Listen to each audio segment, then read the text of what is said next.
মহান রবের দরবারে শুকরিয়া আদায় করছি।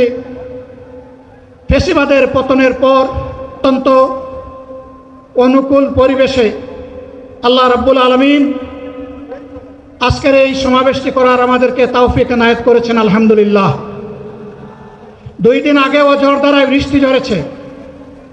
অনেকে আশঙ্কা করেছিলেন কি হবে, মানুষগুলা সেদিন কি শান্তিতে বসে 2টি কথা শোনার সুযোগ পাবে। আল্লাহ রাব্বুল আলামিন আজকের দিনটা অনেকটা এয়ার কন্ডিশন করে দিয়েছেন, আলহামদুলিল্লাহ। বৃষ্টি নেই, তীব্র রোদও নেই।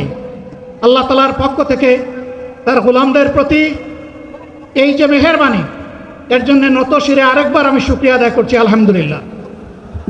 সম্মানিত বন্ধুগণ, যাদের ত্যাগ এবং কুরবানির বিনিময়ে 15.5 বছরের কঠিন অন্ধকার যুগের যাতাতলে পিষ্ট হয়ে যারা তিলে তিলে দুনিয়া থেকে নির্যাতিত হয়ে বিদায় নিয়েছেন,